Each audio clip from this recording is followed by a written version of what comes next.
ಮಾವ ಇವಳನ್ ತಪ್ಪಿಸ್ಕೊಂಡು ಇಲ್ಲಿಗೆ ಬಂದು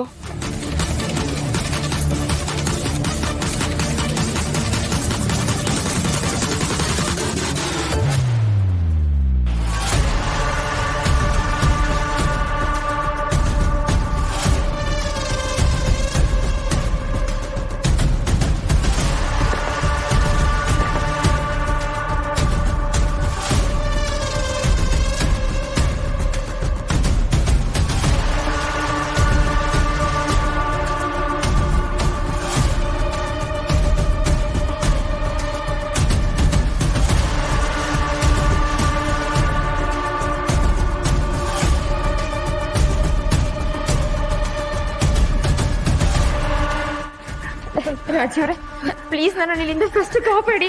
ತಿಗ್ಲು ಪಡ್ಬೇಡ, ನಾನಿನ್ನ ಕಾಪಾಡಕ್ಕೆ ಅಂತಾನೆ ಬಂದಿರೋದು. ಆ ಮನೆ ಹಾಳಿ ನಂಜಮ್ಮ ಮಂಚದ ಕೆಳಗಡೆ ತುರಿದ್ರೆ ನನ್ನ ಮಂಡಲದ ಕೆಳಗಡೆನೆ ತುರ್ತೀನಿ.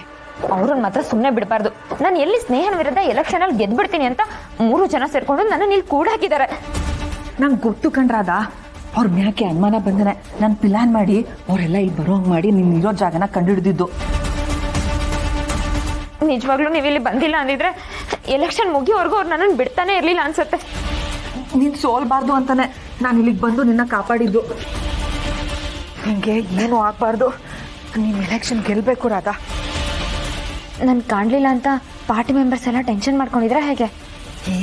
ನಾನು ಹಂಗೆಲ್ಲ ಗುಟ್ನ ಬಿಟ್ಕೊಡ್ತೀನ? ನೀನು ಎಲೆಕ್ಷನ್ ಗೆಲ್ಬೇಕು ಅಂತ ದೇವ್ರ ನೋಡಕ್ಕೆ ದೂರದೂರ್ಗೆ ಹೋಗಿದ್ಯಾ ಅಂತ ಹೇಳಿವ್ನಿ. ನೀನು ಬರ್ತಿದ್ದಂಗೆ ಹಂಗೆ ಹೇಳು.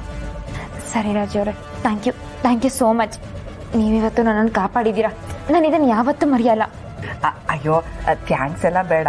ನಿನ್ನ ಎಲೆಕ್ಷನ್ ಗೆದ್ಮಾಕೆ ನನಗೆ ಸೇರ್ಬೇಕಾಗಿರೋದನ್ನ ನನಗೆ ಕೊಡಿಸ್ಬಿಡು. ಸರಿ ರಾಜಿ ಅವರೇ, ನೋಡಿ ನಾವಿಲ್ಲಿ ಜಾಸ್ತಿ ಹೊತ್ತಿರೋದು ಬೇಡ. ಅವ್ರು ಯಾರಾದರೂ ಬಂದರೆ ನಮಗೆ ತುಂಬ ಕಷ್ಟ ಆಗುತ್ತೆ. ಹೌದು ನೋಡಿ, ಮೊದಲು ಬಾ.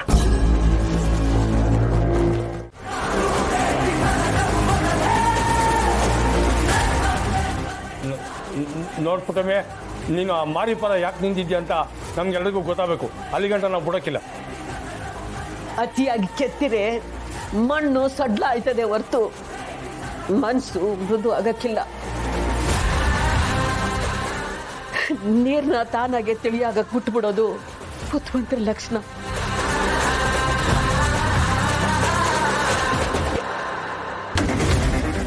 ಅರ್ಥ ಆಗಿರ್ಬೇಕು ಅನ್ಕೊಂತೀನಿ. ಅಲ್ಲವಾ, ನಾನು ಏನ್ ಹೇಳ್ತಿದ್ದೀನಿ ಅಂದ್ರೆ, ಈಗ ನೀವ್ ಹಿಂಗೆ ಪ್ರಶ್ನೆಗಳ ಮೇಲೆ ಪ್ರಶ್ನೆಗಳು ಕೇಳ್ತಾ ಇದ್ರೆ ಈಗ ನಾನು ಈ ಕೋಣೆ ಒಳಗೆ ಇವ್ನಿ, ಆಮೇಲೆ ಈ ಮನೆಗೆ ಕಾಲಿಕ್ಕಿಲ್ಲ.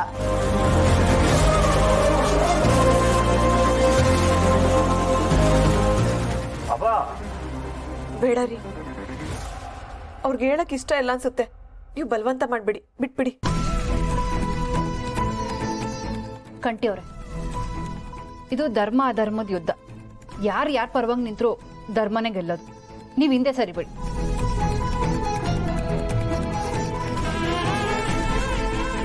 ಸ್ನೇಹ ಬಾರವಿ.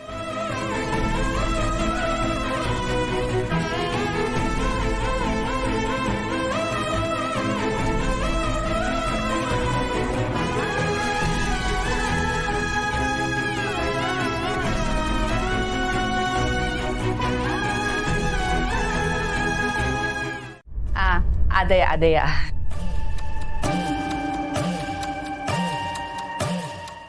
ನಾಳೆ ಏನಾಗುತ್ತೆ ಅನ್ನೋ ರಿಸಲ್ಟ್ ಇವತ್ತೇ ಗೊತ್ತಾಗಿದೆ. I am so happy Vaibhav. Result ಬರೋಕ್ಕೂ ಮುಂಚೆನೇ ಗೆಲುವು ಸಿಗುತ್ತೆ ಅಂತ ನಾನು ಎಕ್ಸ್ಪೆಕ್ಟೇ ಮಾಡಿರಲಿಲ್ಲ. ನೀನು ಮಿಸ್ಸಿಂಗ್ ಆದಾಗಂತೂ ಎಲ್ಲಿ ಸೋತೆ ಹೋಗ್ತೀಯೋ ಅಂತ ಫುಲ್ ಫೀಲ್ ಮಾಡ್ಕೊಂಡಿದ್ದೆ. ಹೇಗೋ ನಮ್ಮ ರಾಜಿಯವರು ನೀನಿರೋ ಜಾಗ ಹುಡುಕಿಸಿ ಒಳ್ಳೆ ಟ್ವಿಸ್ಟ್ ಕೊಟ್ಟರು. ಥ್ಯಾಂಕ್ ಯು ಸೋ ಮಚ್ ರಾಜಿ ಅವರೇ. ರಾಧಾ, ನೀನೊಂಥರ ನಮಗೆ ದಾರಿ ದೀಪ ತೋರಿಸೋ ನಾಯಕ ಇದ್ದಂಗೆ. ನಿನಗೆ ತೊಂದರೆ ಆದ್ರೆ ನಾವು ಸುಮ್ಕಿರಕ್ಕಾಯ್ತದ?